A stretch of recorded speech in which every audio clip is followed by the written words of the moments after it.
Hey there, cats and kitties. I am the Blues Man, Johnny Blues, and coming to you live to talk about Doctor Who once again, most specifically about the 13th Doctor.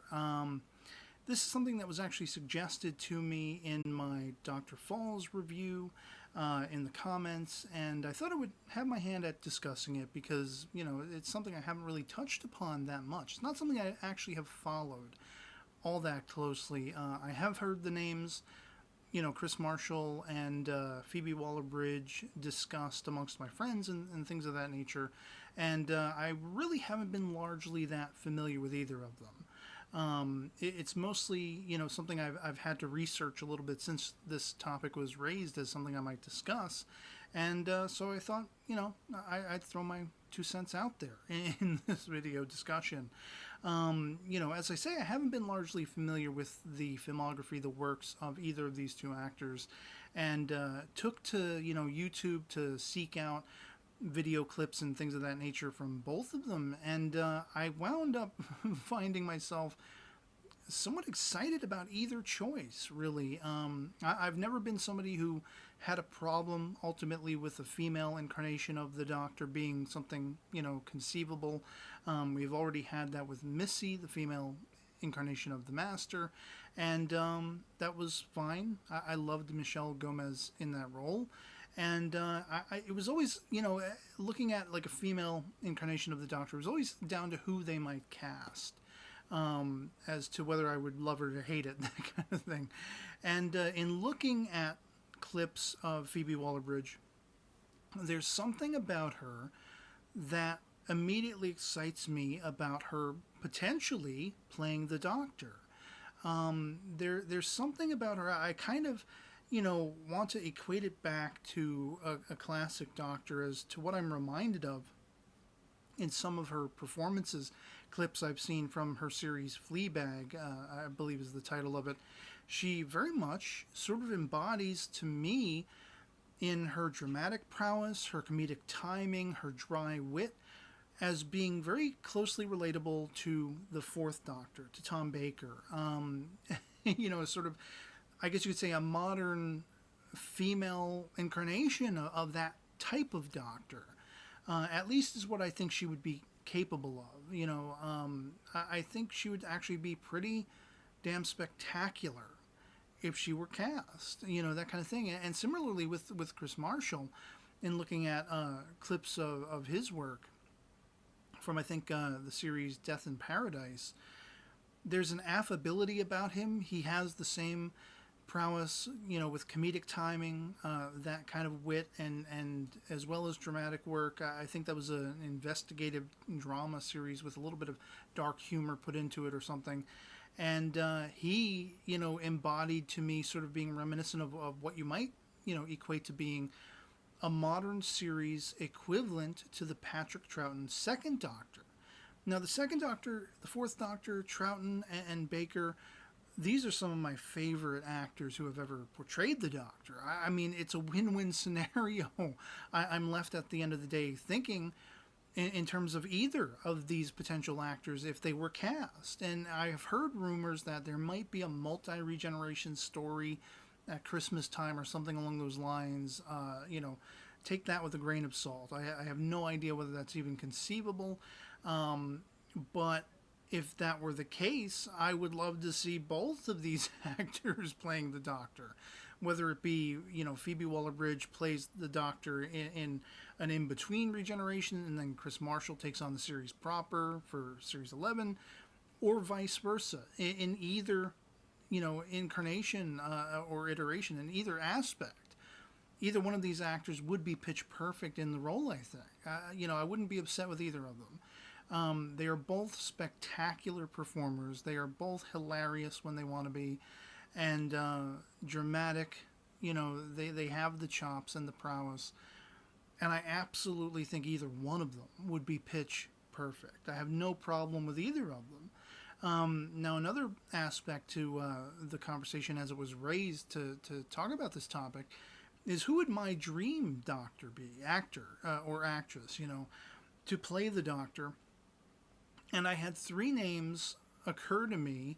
The first I can basically sort of whittle it down and say James Bond, the original. You might say Sean Connery. Now, he has been retired for a number of years, and that's never going to happen. He's not going to come out of retirement, even for a one-off, to play an incarnation of the Doctor. And that's really all I would sort of want to see him as, like just a one-off, appearance in an episode.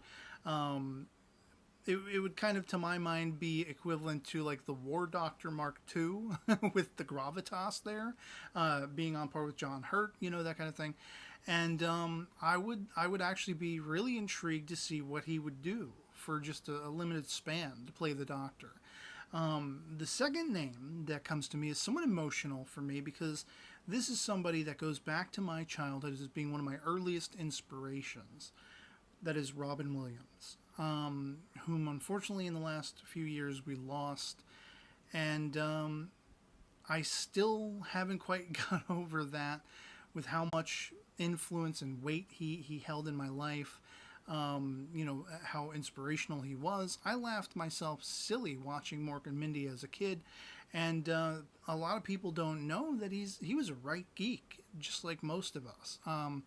He loved, from what I have read, Doctor Who. He had an interest in Doctor Who. He, much as I myself do, loved anime. He was a gamer. He loved video games, Legend of Zelda, sharing that with his daughter, whom he named after the Princess Zelda and such like that. I think he would have been absolutely spectacular in just one episode. Just let's see him play one incarnation of the Doctor. I would have been gobsmacked. I would have been able to die happy if I'd ever gotten to see that.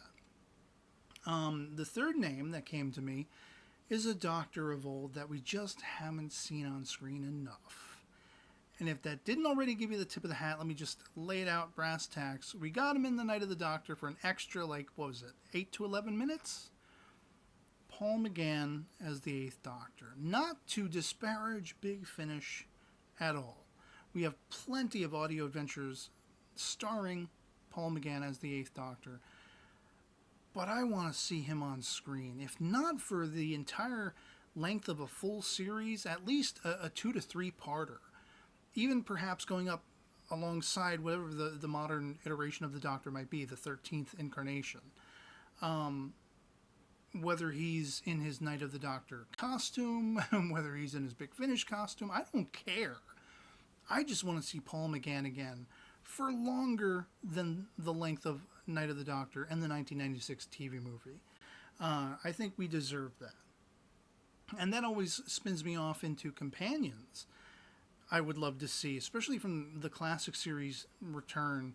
The end-all, be-all, top 2 of which, for me, will always be, and I've talked about this many a time in many videos, Carol Ann Ford as Susan and William Russell as Ian Chesterton, the companions of the First Doctor, especially that we're getting the First Doctor at Christmas. It's like going to be practically criminal if they don't crop up somewhere.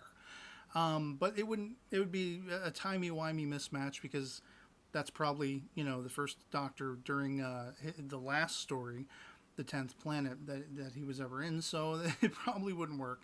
But I have talked about in videos all throughout Series 10 speculating, because back in the pilot, the very first episode of Series 10, we have a portrait of Susan on the Doctor's desk. Why was that there if not to bring her back at some point in this series? And it never happened. I had speculated, could Bill, because the Doctor had such an interest in Bill, could this perchance have been Susan? She had escaped the Time War and had a fob watch like the Master and the Doctor himself before her, and this was a human sort of, reworking of her that the Doctor had to awaken in her. What was his interest there? Why did they show that portrait on his desk? If not to have her show up. I don't know. It never happened, obviously, and it kills me to this day. I did an entire video talking about the 50th anniversary. How they could have just reworked a few little details and had both of those actors, Carol Ann Ford as well as William Russell, appear in it. And it would have not discombobulated what we got in the Day of the Doctor at all. Just a few little shifts to pay homage to people who were there at the beginning in 1963. Is that too much to ask? And then, of course, that inevitably makes me think of who, in the grand scheme of history, would I love to see the Doctor eventually meet up with in a story, to have an adventure with. My end-all be-all choice there would be Charlie Chaplin, although I have a particular stipulation along those lines. And that would be, if you look back here, the Avengers poster I have on my wall, specifically Iron Man. And the reason I call out Iron Man, for those who are not aware, Robert Downey Jr. played Charlie Chaplin in one of my all-time favorite movies, a biopic dramatization about Charlie Chaplin. I would want them to really be true to his intellect, his craft, his artistry, his creativeness, his charm, and everything like that. But I would love if they somehow managed to persuade Robert Downey Jr. to reprise that role of Charlie Chaplin in a Doctor Who adventure. And it would also be like a 6 Degrees of Seven Bacon awesome sauce mishmash, because he played Sherlock Holmes, and people have always wanted to see a connection between the modern Sherlock with Benedict Cumberbatch and Doctor Who, and it would kind of be that, but then at the same time not, and it would link Doctor Who to Marvel and all this kind of stuff. I mean, it would be wacky, it would be awesome sauce. At least in my humble opinion. I would love that. So yeah, I mean, that's really all I have to say about it. I think Phoebe Waller-Bridge and Chris Marshall, either one of them, would be phenomenal as the 13th Doctor, whatever that amounts to. And I would not be disappointed with either of them. I don't know if either of them are going to be the next Doctor or not, but either or, take your pick. I would love them. And, I'd love to hear from you guys in the comments below. Love them or hate them, whatever your opinions are. Could you take or leave either one of them? Would you pick one over the other? That kind of thing. Who is your dream Doctor? If not mentioned in this video, Sean Connery, Robin Williams, Paul McGann, and a reprise, that kind of stuff. Who would you most love to see play the Doctor? Whether for an entire series or a one-off. Give me a couple, different choices to your liking, that kind of thing. Just as long as we have a great conversation, that's what this is all about. So, yeah, otherwise, that'll be pretty much it for me on this. Hope this video finds you well, and I'll catch you all later. Peace.